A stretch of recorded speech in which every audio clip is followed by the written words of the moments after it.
Baik. Assalamualaikum warahmatullahi wabarakatuh. Selamat malam, salam sejahtera untuk kita sekalian. Salam, Om Swastiastu, Namo Buddhaya, salam kebajikan, salam bahagia, salam sehat, dan rahayu untuk kita semua. Yang kami hormati Pak Direktur Penyidikan pada Jampitsus beserta para Kasubdit dan penyidik pada jajaran Jampitsus, Pak Kabid Humas, yang saya hormati, dan rekan-rekan media yang kami sangat banggakan. Yang pertama tentu kita patut bersyukur karena berbagai nikmat yang kita terima, khususnya nikmat sehat, sehingga malam ini kita bisa hadir bersama-sama dalam rangka penyampaian rilis dalam perkembangan penanganan perkara di jajaran Jampitsus. Rekan-rekan media, yang pertama kami sampaikan bahwa malam ini akan ada 2 rilis yang akan disampaikan. Yang pertama dari jajaran Jampitsus, dan nanti setelah ini dari jajaran Hitmin Pidana Militer. Terkait dengan dari jajaran Jampitsus, bahwa Direktur Penyidikan akan menyampaikan perkembangan penanganan perkara berupa dugaan perintangan dalam penanganan perkara tindak pidana korupsi, ya, yang sedang dilakukan oleh penyidik pada jajaran Jampitsus.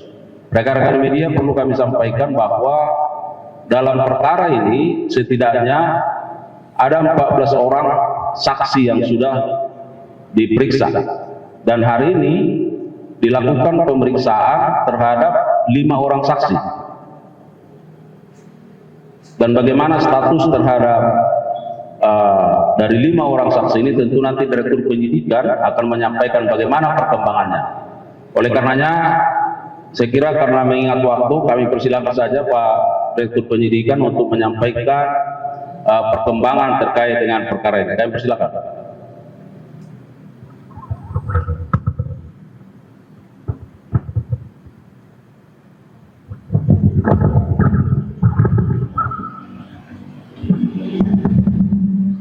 Assalamualaikum warahmatullahi wabarakatuh. Yang saya hormati Bapak Pusmenkum, para Kasubdit yang hadir, teman-teman jurnalis yang selalu setia mengikuti perkembangan penanganan perkara yang dilakukan oleh penyidik Jampitsus Kejaksaan Agung Republik Indonesia. Pada malam ini saya akan menyampaikan perkembangan penyidikan tindak pidana korupsi dengan sengaja mencegah, merintangi atau menggagalkan secara langsung atau tidak langsung penyidikan, penuntutan, dan pemeriksaan di sidang pengadilan dalam perkara korupsi pemberian fasilitas ekspor crude palm oil CPO dan turunannya, kemudian perkara korupsi tata niaga timah, dan perkara korupsi dalam kegiatan importasi gula. Jadi ini pengembangan dari perkara penangkapan hakim, ya, kemudian beberapa tersangka juga sudah kita tetapkan, juga merupakan pengembangan, dan malam hari ini kami sampaikan lagi pengembangan berikutnya. Pada hari ini, Rabu tanggal 7 Mei 2025, kami sampaikan perkembangan penanganan perkara tindak pidana suap dan atau gratifikasi terkait dengan penanganan perkara di Pengadilan Negeri Jakarta Pusat. Berdasarkan surat perintah penyidikan Direktorat Penyidikan pada Jaksa Agung Muda Tindak Pidana Khusus nomor 23 tanggal 11 April 2025. Dalam perkara aku, penyidik berdasarkan hasil pemeriksaan terhadap MM dan beberapa saksi lainnya dikaitkan dengan keterangan saksi-saksi dan alat bukti yang telah diperoleh selama penyidikan, tim penyidik pada Jaksa Agung Muda Tindak Pidana Khusus menyimpulkan telah terdapat 2 alat bukti yang cukup untuk menetapkan 1 orang tersangka. Adapun yang bersangkutan berinisial MM selaku Ketua Tim Cyber Army berdasarkan penetapan tersangka nomor tetap 32 tanggal 7 Mei 2025 dan berdasarkan surat perintah penyidikan nomor 35 tanggal 7 Mei 2025. Adapun hasil pemeriksaan yang telah diperoleh oleh penyidik dapat disampaikan fakta-fakta sebagai berikut. Terdapat perbuatan jahat antara MAM selaku Ketua Tim Cyber Army bersama dengan MS, JS, dan TB selaku Direktur Pemberitaan JEK TV untuk mencegah, merintangi atau menggagalkan baik secara langsung atau tidak langsung dalam penanganan perkara tindak pidana korupsi pemberian fasilitas ekspor crude palm oil atau CPO dan turunannya, tindak pidana korupsi tata niaga komoditas timah di wilayah UPT Timah TBK, dan perkara tindak pidana korupsi dalam kegiatan importasi gula. Atas nama tersangka atau sekarang terdakwa Tom Lembong, baik dalam penyidikan, penuntutan maupun pemeriksaan di sidang pengadilan yang saat ini sedang berlangsung. Adapun perbuatan tersebut dilakukan oleh MAM dengan cara sebagai berikut. Tersangka MAM dan tersangka TB bersepakat dengan tersangka MS dan tersangka JS untuk membuat berita-berita negatif dan konten-konten negatif.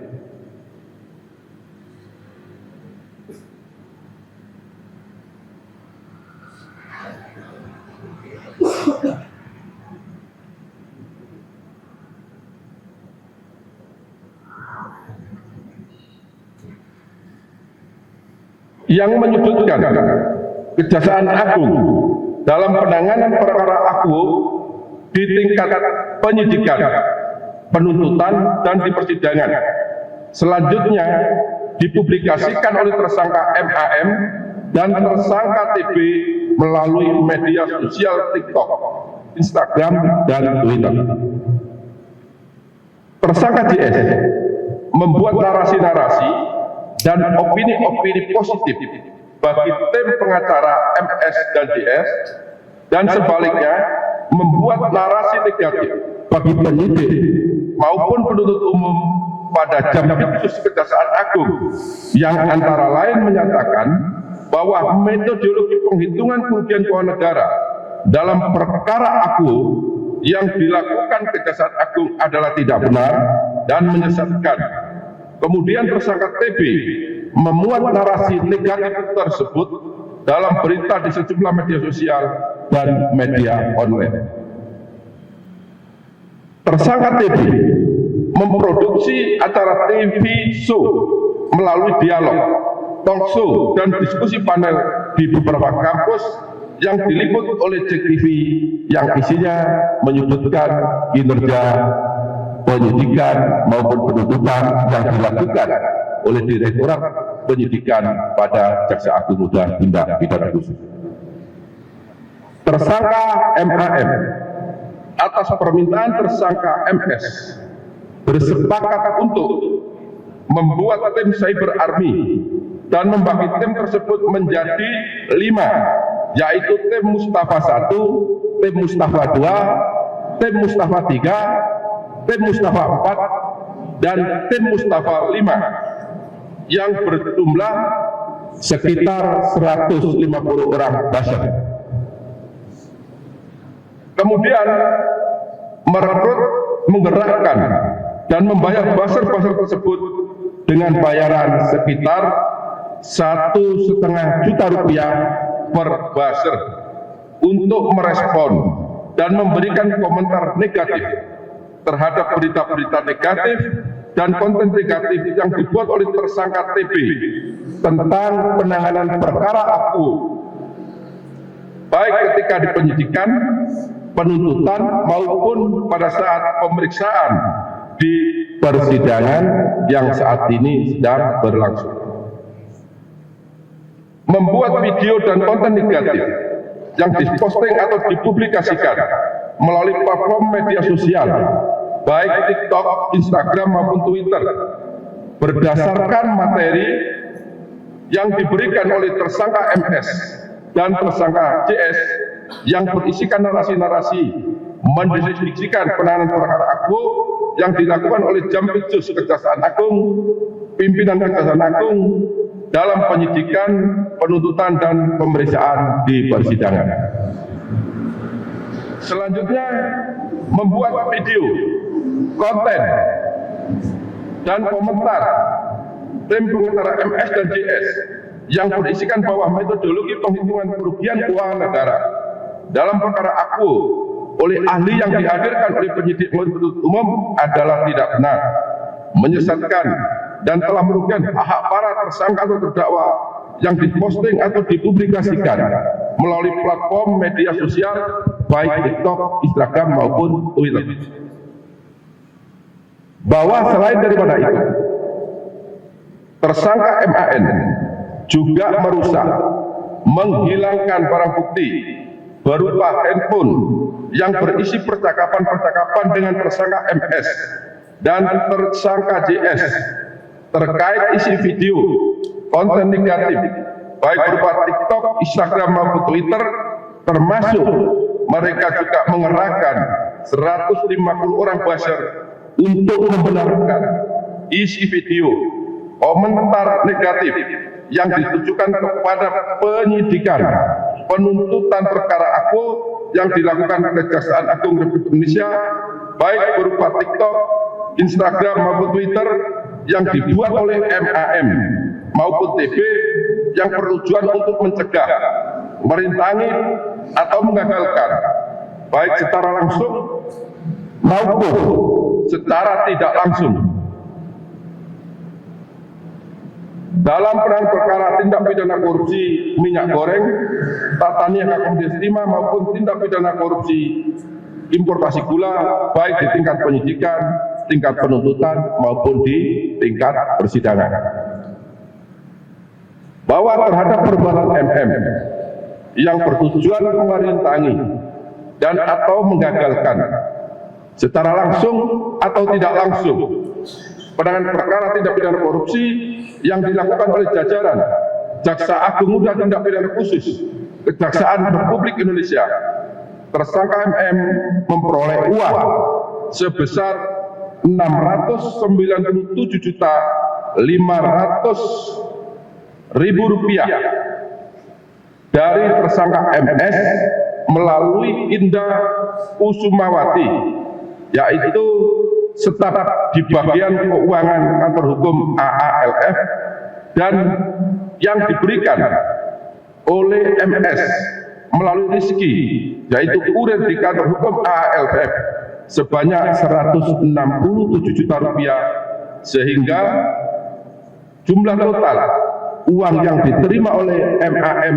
dari MS sebanyak 864.500.000 rupiah. Tindakan yang dilakukan oleh tersangka MAM, tersangka MS, tersangka JS dan tersangka TB bertujuan untuk membentuk opini negatif bagi penyidik dan penuntut umum Kejaksaan Agung Republik Indonesia serta pimpinan Kejaksaan Agung dalam penanganan perkara aku kepada masyarakat dan mempengaruhi pembuktian perkara di persidangan agar perkara tersebut menjadi gagal atau tidak terbukti. Adapun pasal yang disangkakan kepada MAM yaitu melanggar ketentuan pasal 21 Undang-Undang Nomor 31 Tahun 1999 tentang pemberantasan tindak pidana korupsi sebagaimana diubah dengan Undang-Undang Nomor 20 Tahun 2001 Junto Pasal 55 Ayat 1 ke 1 Kitab Undang-Undang Hukum Pidana. Terhadap tersangka dilakukan penahanan 20 hari ke depan terhitung mulai hari ini berdasarkan surat perintah penahanan nomor 31 tanggal 7 Mei 2025 dan yang bersangkutan ditahan di Rutan Salemba Cabang Kejaksaan Agung. Demikian informasi atau perkembangan penanganan yang dapat saya sampaikan. Apabila ada kata-kata yang kurang jelas, kurang dipahami, saya mohon maaf. Wabillahi taufiq wal hidayah. Wassalamualaikum warahmatullahi wabarakatuh.